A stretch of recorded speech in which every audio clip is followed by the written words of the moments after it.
আসসালামু আলাইকুম সবাইকে স্বাগত জানাচ্ছি আমাদের আজকের এই ভিডিওতে। আমরা আজকে আলোচনা করতে চাই এমআরসিপি পার্ট 2 এর প্রিপারেশন কিভাবে নেওয়া উচিত সেই সম্পর্কে। এমআরসিপি পার্ট 2 এক্সাম এবং এমআরসিপি পার্ট 1 এক্সামের মধ্যে পার্থক্যের জায়গাটা কি?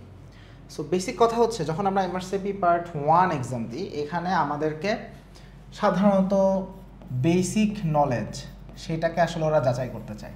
হ্যাঁ, এখানে ক্লিনিক্যাল কোশ্চেনও আসে, কিন্তু দেখা যাচ্ছে যে সেইগুলা লাইক ফার্স্ট লাইন এজেন্ট হবে কি, ট্রিটমেন্ট কী হবে, বা ফার্স্ট লাইন ইনভেস্টিগেশন কী হবে, এই টাইপের কোশ্চেন। মোটামুটি যে বেসিক সাবজেক্ট থেকে যেমন কোশ্চেন আসে, তেমনি যে ডিজিজগুলো নিয়ে আমরা পড়ি সেইগুলো থেকে একটা বেসিক লেভেলের কোশ্চেন আসে। কিন্তু যখন আমরা এমআরসিপি পার্ট 2 দিতে যাই, পার্ট 2 রিটেনে ওরা চায় যে ওই ব্যাপারে আমরা ক্লিনিক্যাল নলেজ এক্স্যাক্টলি কতটুকু রাখি, সেইটাকে যত ডিপে জানা সম্ভব সেটাকে আসলে ওরা অ্যাসেস করতে চায়। সুতরাং এমআরসিপি পার্ট 2 এক্সামটা আসলে আমি বলবো, আমি যদি পার্ট 1-এর সাথে কম্পেয়ার করি, এটা অনেক বেশি এক্সটেন্সিভ, এবং এইখানে আমাদেরকে এক্সাম দিতে যাওয়ার আগে আসলে খুব ভালো একটা প্রিপারেশন নেওয়া দরকার। যখন এমআরসিপি পার্ট 2 এক্সাম দিতে হবে, এখানে আমাদের ক্লিনিক্যাল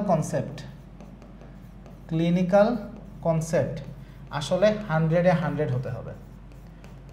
ক্লিনিক্যাল কনসেপ্ট 100-এ 100 হতে হবে, আদারওয়াইজ এমআরসিপি পার্ট 2 আসলে ভালো এক্সাম দিয়ে আসা পসিবল না। এমআরসিপি পার্ট 1-এর থেকে এমআরসিপি পার্ট 2-তে সাকসেস রেট যদি আমরা আসলে কম্পেয়ার করি, আমি বলবো যে অ্যাকচুয়ালি লোয়ার। এটা আমার কাছে এই জন্য মনে হয়, বিকজ দেখা যাচ্ছে অনেকে এসে একবারে পার্ট 1 পাস করে, কিন্তু পার্ট 2 পাস করতে গিয়ে অনেকের 2বার 3বার পরীক্ষা দেওয়া লাগে। হ্যাঁ, অনেকেই ফার্স্ট টাইমে পাস করে, কিন্তু অনেকের ক্ষেত্রে দেখা যাচ্ছে 2বার 3বার দেওয়া লাগে, বিকজ এমআরসিপি পার্ট 2 এক্সামটা একটু এক্সটেন্সিভ।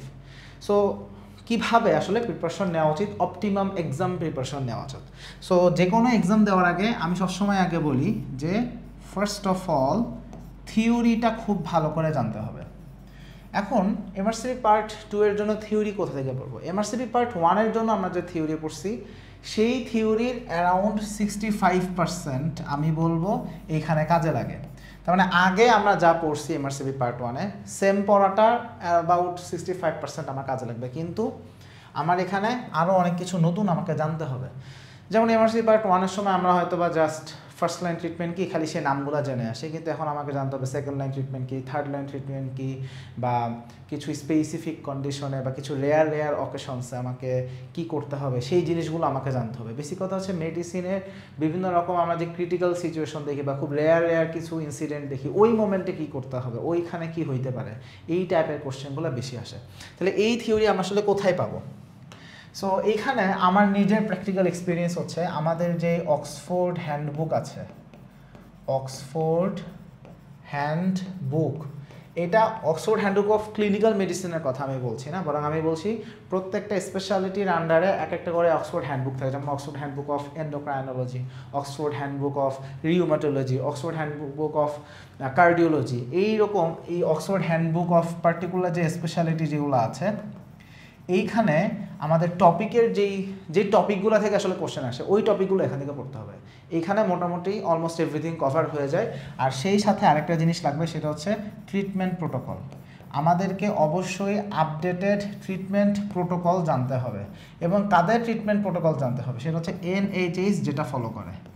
মোস্টলি ওরা নাইস গাইডলাইনকে ফলো করে। সো আমাদেরকে treatment protocol, updated treatment protocol জানতে হবে, এবং বেসিক থিওরিটা আসলে পড়তে হবে। আমি যদি টেক্সট বই থেকে ঘাঁটি, তাহলে আসলে অক্সফোর্ড হ্যান্ডবুকগুলো থেকে পড়লেই মোটামুটি মানে more than enough. Oxford handbook আসলে অনেক কিছু আছে যেটা আসলে টু মাচ হয়ে যাবে, কিন্তু কেউ যদি একদম 100% সেফ একটা এক্সাম দিতে চায়, আমি বলবো this is the best thing. আমি বলতেছি না যে অক্সফোর্ড স্পেশালিটি যে 6টা 7টা 8টা যতগুলো স্পেশালিটি আছে সবগুলো A to Z পড়তে, আমি সেটা বলছি না, বরং আমি বলছি যেই টপিকগুলো আমার লাগবে বা যেই টপিকগুলো থেকে কোশ্চেন আসে সেই টপিকগুলো। এখন কোন টপিকগুলো লাগবে সেটা হচ্ছে এমআরসিপি পার্ট 1-এ ক্লিনিক্যাল সাবজেক্টে যেই সকল টপিক থেকে আমরা কোশ্চেন সলভ করছি, ওই টপিকগুলোই লাগবে। নতুন করে এক্সট্রা টপিক অ্যাড হচ্ছে, এটার সংখ্যা কম, বরং আগের টপিকগুলোর সংখ্যাই বেশি। তবে এর বাইরেও 2-3টা টপিক থাকে। এখন টপিক তাহলে মোটামুটি ওই একই টপিক, কিন্তু এইগুলো থেকে পড়া যেতে পারে। তাহলে এটা হচ্ছে থিওরি সেগমেন্ট। এখানে আরেকটা জিনিস আমাকে জানতে হবে, সেটা হচ্ছে যত রকম ইমেজিং আছে এইগুলো আমাকে জানতে হবে। সিটি, এক্স রে, MRI, মনে করি আমি কোনো একটা টপিক পড়তেছি, ওই টপিকে CT scan, X ray, MRI কী কী আছে গুগল করে সব দেখে ফেলতে হবে। মনে করি যে আমি কার্ডিয়াক ট্যাম্পোনেট থেকে পড়তেছি, কার্ডিয়াক ট্যাম্পোনেটের ইসিজি কী আসবে, এক্স রে কী আসবে, সিটি স্ক্যান করলে কী আসবে, এমআরআই করলে কী আসবে, ইকো করলে কী আসবে, যত যা কিছু অ্যাভেলেবল এগুলো সব দেখে ফেলতে হবে। মনে করে আমি পড়তেছি অ্যালার্জিক ব্রঙ্কোপালমোনারি অ্যাসপারজিলোসিস, এখানে আমার সিটি স্ক্যানের ফিচার কী আসবে বা এক্স রের ফিচার কী আসবে ওটা আমাকে দেখতে হবে। এখন এইগুলো দেখার জন্য বেস্ট উপায় কী? বেস্ট উপায় হচ্ছে গুগল। আমি যেটা করি সেটা হচ্ছে কোনো একটা টপিকের গুগলে সার্চ দিই, গুগলে যদি 100টা ছবি থাকে আমি 100টা ছবি দেখব। সো এইভাবে দেখে দেখে দেখে দেখে নিয়ে আসতে, বিকজ এমআরসিবি পার্ট 2তে আমি বলবো অ্যারাউন্ড 30 থেকে 40% কোশ্চেন হচ্ছে পিক্টোরিয়াল। একটা ইসিজি দিয়ে দিবে, একটা সিটি স্ক্যান দিয়ে দিবে, একটা এক্স রে ছবি দিয়ে দিবে, একটা এমআরআই ছবি দিয়ে দিবে, দিয়ে বলবে যে what is the diagnosis, what is the treatment protocol, what is your plan, what is the next best approach, এরকমভাবে কোশ্চেন। তাহলে এই পিক্টোরিয়ালগুলোকে জানতে হবে এবং এটা জানার বেস্ট উপায় হচ্ছে গুগল থেকে এগুলো দেখে ফেলা। অনেক রকম বই আছে পড়া যাইতে পারে, বাট আমার জন্য গুগলটা খুব ইজি লাগে। ডার্মাটোলজিতে আরেকটা জিনিস একটু লাগবে, সেটা হচ্ছে ডার্মাতে যত কোশ্চেন আসে মেজরিটি হচ্ছে ছবি। দেখা গেলো একটা ছবি দিবে, ছবি দিয়ে বলবে what is diagnosis, what is treatment, what is investigation, মানে কোন ইনভেস্টিগেশন করা উচিত, একটা ছবি দিয়ে বলবে। দেখা গেলো যে আমি ম্যালিগন্যান্ট মেলানোমা নিয়ে বহুত থিওরি পড়ছি, পরীক্ষা করবে কি একটা ছবি দিয়ে বলবে কি পেশেন্ট এই সিমটম নিয়ে আসছে, এই হলো পেশেন্টের ছবি, কি করব, what is the diagnosis, what is the treatment. So তাহলে ওই ডার্মাটোলজিতে যতগুলা টপিক থেকে কোশ্চেন আসে প্রত্যেকটা টপিকের ওই ছবিটা আমাকে জানতে হবে, যে ছবি দেখে যেন আমি ডায়াগনোসিস করতে পারি। তাহলে ছবিটা আমাকে নিজ থেকে দেখতে হবে এবং আমি বলবো গুগলে করলেই আসলে সব চলে আসে। তাহলে এটা হচ্ছে থিওরি সেগমেন্ট। থিওরি সেগমেন্ট এটা বললাম একটু বেশি পড়া, যদি কেউ একটু সময় নিয়ে বেশি পড়তে চায় তাহলে সেটা করতে পারে। আর কি কি করা যাইতে পারে? এখন আমি পার্ট 1-এর কথা বলছিলাম যে পাস মেডিসিন বা পাস টেস্ট এদের খুব ভালো একটা সেগমেন্ট আছে, মাইক্রো লার্নিং বা এদের একটা টেক্সট বুক সেগমেন্ট থাকে। This is not sufficient, actually এটা সাফিসিয়েন্ট না। দেখা যাচ্ছে পাস মেডিসিনের টেক্সট বুক অংশটা পড়লাম বা ওখানে যে থিওরিটা আছে ওটা পড়লাম, ওখান থেকে কোনো কোশ্চেনই নেই বা ওখান থেকে একটা দুটো কোশ্চেন আসতেছে, মেজরিটি আসছে না। মানে ওটার অ্যান্সার যে কই আছে ওটা মানে কোশ্চেন সলভ করে করে মানুষজন মুখস্থ করে পরীক্ষা দিয়ে আসে, যেটা কমন পড়লো বাদলো, যেটা কমন পড়লো না আন্দাজে দাগাই দিয়ে আসলো। সো এটা তো আসলে কমপ্লিট প্রিপারেশন হলো না বা আইডিয়াল প্রিপারেশন হলো না। তাহলে এখানে পাস মেডিসিন পাস টেস্টের যে মাইক্রো লার্নিং সেগমেন্ট বা ওদের যে অল কনসেপ্ট সেগমেন্টে যেটুকু থিওরি লেখা থাকে এটা আসলে ইনকমপ্লিট। হ্যাঁ, রিভিশনের জন্য দেখা যাইতে পারে, বাট ওখান থেকে সব কিছু কমন আসবে এটা এক্সপেক্ট করা আসলে সম্ভব না। সো এইটা আসলে এখানে ইনকমপ্লিট। এখানে আমি বলবো কেউ যদি আসলে খুব কমপ্লিট প্রিপারেশন নিতে চায় তাহলে আসলে তাকে অক্সফোর্ড হ্যান্ডবুক এই স্পেশালিটিগুলো থেকে ওই টপিকগুলো ধরে ধরে ধরে ধরে একটু দেখে নেওয়া, সেটাই আসলে আমি বলবো যে বেস্ট অপশন। এখন এটা গেল থিওরি। থিওরির পর আসে কোশ্চেন সলভ। কোশ্চেন সলভের ব্যাপারটা কি? কোশ্চেন সলভ নিয়ে আমার কথা হচ্ছে এখানেও আমরা পাস মেডিসিন, এখানে পাস টেস্ট এবং পাস্ট পেপার তিনটাই আছে। এখন আমরা কোনটা সলভ করব? এখন আমার কথা হলো যে আমরা অলরেডি এমআরসিবি পার্ট 1 পরীক্ষা দিয়ে ফেলছি এবং পরীক্ষা দেওয়ার কারণে যেটা হয়েছে আমাদের আগে একটা প্রিপারেশন ছিল, সো আমরা অনেক কিছুর সাথেই অভ্যস্ত হয়ে গেছি। আমি মনে করি এখানে শুরু করলে পাস্ট পেপার দিয়ে শুরু করা উচিত। পাস্ট পেপার দিয়ে শুরু করলে যেটা হবে এমআরসিবি পার্ট 2-তে রিয়েলি এক্সামে কেমন প্রশ্ন আসে এই ভাইভটা আমরা পাবো। তাহলে কোশ্চেন সলভ করতে হবে প্রথমে। আমার যেটা পার্সোনাল ওপিনিয়ন পাস্ট পেপার, এবং আমি এটাই করছি, আমি পাস্ট পেপারটাই আগে সলভ করছি। সো আগে পাস্ট পেপার সলভ করতে হবে এবং পাস্ট পেপার সলভ করতে গেলে আমি বুঝবো যে অ্যাকচুয়ালি কী রকম চ্যালেঞ্জ আমি ফেস করব এবং সেই অনুযায়ী আমার মেন্টালিটি গ্রো করবে। সেই সাথে সাথে পাস মেডিসিন এবং পাস টেস্ট এইগুলাও আমি সলভ করব ফর মাই প্র্যাকটিস। থিওরিটা পড়া থাকবে, তারপরে আমি subject wise pass medicine pass test solve করলাম। তাও আমি এখানে স্টিল সেম কথা বলবো, pass medicine relatively easier, pass test একটু হার্ডার এবং রিয়েল কোশ্চেনে পাস্ট পেপারটা আরও বেশি হার্ড। যেমন আমার এমআরসিবি পার্ট 2 এক্সামের আমি একটু আমার এক্সপিরিয়েন্স শেয়ার করি। পার্ট 2-এ আমার 2টা পেপার ছিল, পেপার 1 পেপার 2। পেপার 1-এ আমি যে কোশ্চেনগুলো সলভ করছি আমি বলবো পাস্ট টেস্ট স্ট্যান্ডার্ডের কোশ্চেন।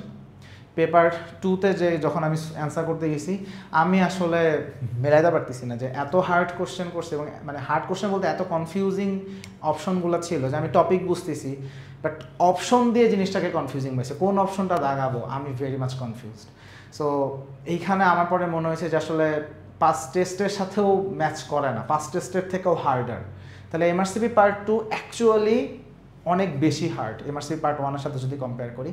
কিন্তু তার মানে এই না যেটা পাস করা সম্ভব না। এমআরসিপি পার্ট 2 পাস করা সম্ভব যদি কারো খুব ভালো রেসিডুয়াল নলেজ থাকে বা খুব ভালো কনসেপ্ট থাকে, সে আসলে তার কমন সেন্স বা লজিককে অ্যাপ্লাই করে এসে সে পাস মার্ক তুলে আসা সম্ভব আসলে। সো এমআরসিপি পার্ট 2 ক্ষেত্রে আমি এই কথা বলবো। তাহলে এখানে আমার কোশ্চেন সলভ আমি আসলে 3টা সেটই করবো, তবে এটা মাথায় রাখবো পাস টেস্ট এবং পাস পেপার হচ্ছে আমার main priority. Past medicine still আমি সলভ করতে এই জন্য বলবো, মাঝে মাঝে হঠাৎ হঠাৎ 1-2টা সেশন একটু ইজি কোশ্চেন করে ফেলে। সো পাস মেডিসিনের সাথে পড়া থাকলে যেটা কি মানে সব কিছুর সাথে একটা অ্যাকনোলেজমেন্ট থাকলো। এবং পাস মেডিসিন আমি এতটা খারাপও বলতেছি না, অনেকে মনে করছে আমি পাস মেডিসিন খারাপ বলে। আমি পাস মেডিসিন পেপার 1-এর মানে এমআরসিপি পার্ট 1-এর জন্য পাস মেডিসিন কিনছি, এমআরসিপি পার্ট 2-এর জন্য আমি পাস মেডিসিন কিনছি। আমি মানে অনলাইন আমি দুটার ক্ষেত্রেই কিনছি এবং আমি পাস মেডিসিনটাকে পড়ছি, ওখানকার কোশ্চেনগুলো সলভ করছি। এবং এটা যে আমাকে হেল্প করে নাই সেটা না, এটা আমাকে হেল্প করছে। বাট আমি যেটা বলতেছি এটা হচ্ছে একটা কোশ্চেন আসলে এনাফ না, কোশ্চেন আসলে সবগুলোই সলভ করতে হবে। জাস্ট আমি এটাই বলতে চাচ্ছি। তাহলে এইভাবে আমরা আসলে আগাইতে পারি। পার্ট 1-এর যত বড় আলোচনা করছে এখানে অত বড় আলোচনা না, এখানে সংক্ষিপ্ত আলোচনা। কারণ অলরেডি যে পার্ট 1 পাস করে আসে সে পার্ট 2 জন্য সে ম্যাচিউরড হয়ে গেছে অনেক। তবে জাস্ট এই প্র্যাকটিসই তার জন্য যথেষ্ট। এখন কোশ্চেন হচ্ছে কত সময় লাগে। সো এখানে আমি একটা কথা বলি, যদি কারো এমআরসিপি পার্ট 1-এর জন্য খুব ভালো করে প্রিপারেশন নেওয়া থাকে, যেমন আমি এমআরসিপি পার্ট 1-এর প্রিপারেশনে যে গাইডলাইন ভিডিও বানিয়েছি, সাপোজ কেউ ওই গাইডলাইন ফলো করে পড়ালেখা করছে, আমি প্র্যাকটিক্যালি বিলিভ করি 2 থেকে 3 মাসের প্রিপারেশনেই সে এমআরসিপি পার্ট 2-তে বসতে পারবে। আমি এটা পার্সোনালি বিলিভ করি। আর এমনিতে যদি কেউ মানে প্রিপারেশন নেয়, আসলে 6 মাস একটা ডিসেন্ট টাইম, 6 মাস মোর দ্যান এনাফ, 6 মাস মোর দ্যান এনাফ। সো এটা একটা অপশন হইতে পারে। সো এর বেশি প্রিপারেশন আসলে দরকার নেই। বাট 2 থেকে 3 মাস মানে কারো যদি এমআরসিপি পার্ট 1 খুব ভালো করে প্রিপারেশন নেওয়া থাকে, অ্যাকচুয়ালি তার 2 থেকে 3 মাসের বেশি আসলে লাগবে না পার্ট 2-এর জন্য। সো পার্ট 2 কঠিন, দ্যাট ইজ ট্রু, কিন্তু অ্যাট দ্য সেম টাইম আসলে এটা ডুয়েবল। মানে এমন না যে এটা আসলে পারবো না, আমি এটা বলবো না, বাট এটা পারা পসিবল।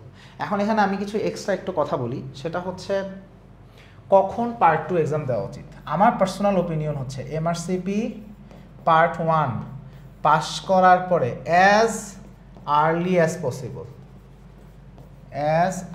অ্যাজ পসিবল পার্ট 2 দেওয়া উচিত।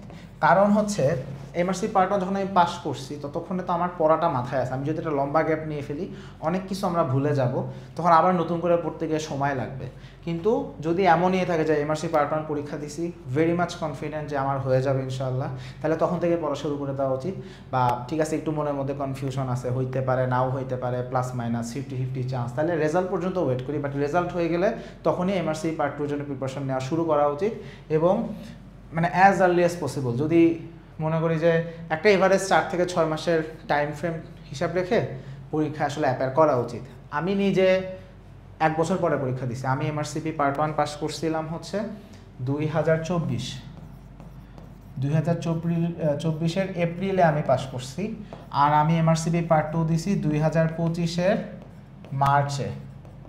সো আমার আসলে 1 বছর গ্যাপ হয়ে গেছে। বাট এখানে কথা আছে, 2024-এ আগস্টের জুলাই অভ্যুত্থান, ওখানে মানে অ্যাক্টিভলি অংশ নিতে গিয়ে আমার পড়ালেখা একদম জয় বাংলা হয়ে গেছিলো।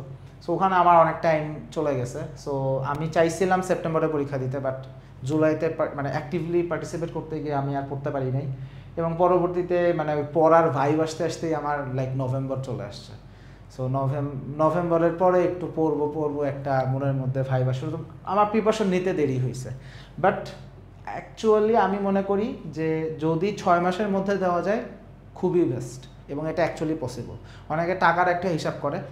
সো যদি টাকা পয়সার সমস্যা থাকে that is a different thing. But যদি টাকা প্রবলেম না হয় বা যদি হ্যাঁ আমি পারবো, তাহলে আসলে অ্যাপ্রোচ ওভাবেই নেওয়া উচিত। এটার পিছনে আমি আরেকটু কথা বলি, সেটা হচ্ছে এমআরসিপি পার্ট 2 পাস হয়ে গেলে নেক্সট স্টেপ হচ্ছে পেএসএসে বহুত সমস্যা কীভাবে? পেএসএসের সিট পাওয়া যায় না। যেমন আমি যেই মুহূর্তে ভিডিও বানাচ্ছি আমি স্টিল পেএসএস পরীক্ষার জন্য ওয়েট করতেছি। আমি অ্যাপ্লাই করছি, সিট পাই নাই। সো মনের মধ্যে কষ্ট আছে। বাট কথা হচ্ছে আমি এবার মানে যত খোঁজ খবর নিছি আমি দেখি যে মানুষজন 1 বছর ধরে ট্রাই করতেছে, সিট পাচ্ছে না, 1.5 বছর হয়ে গেছে, একজনকে দেখলাম 2 বছর ধরে ট্রাই করতেছে, সিটই পাচ্ছে না। সো পিএসএসের সিটের একটা ক্রাইসিস আছে। সো আমি যদি এমআরসি পার্ট 1 দেরিতে পাস করি, আমার পিএসএসের জার্নিটা কবে শেষ হবে I do not know. So PSS এমনও না যে আমি দিলাম পাস করে ফেললাম, এত ইজি এক্সামও না, PSS hardest. MRC part 1 part 2 যদি কম্পেয়ার করি, পিএসএস অনেক বেশি হার্ড সেই তুলনায়, প্রিপারেশন নিতে গিয়ে আমার কাছে মনে হয়েছে। বাট কথা হচ্ছে যে আমি যদি পার্ট 2 দিতে লেট করি, এইখানেও আমার লেট হবে, টাইমটা লেন্দি হয়ে যায়। যারা এমআরসিপি করার টার্গেট করে মেজরিটি টার্গেট থেকে দেশের বাইরে চলে যাবে। সো দেশের বাইরে চলে যাওয়া যদি নিয়ত থাকে, সেখানে মানে জিনিসটা লেন্দি হলে বা বেশি সময় লাগলে আসলে ব্যাপারটা দুঃখজনক। সো আমার পরামর্শ হচ্ছে যে পিএসএসে টাইম লাগে এটা হাতে রেখে বা মাথায় রেখে আসলে আমাদের অ্যাপ্রোচ নেওয়া উচিত। সো পার্ট 2 যত আর্লি দেওয়া যায় আমি সেটাকেই প্রেফার করবো বা সাজেস্ট করবো। তো এই হচ্ছে মোটামুটি কথাবার্তা। আর পিএসএস পাস করলে ইনশাল্লাহ তখন পিএসএস নিয়ে ভিডিও করবো যে পিএসএস এর গাইডলাইন কেমন হওয়া উচিত। বাট টিল দেন সবাইকে ধন্যবাদ।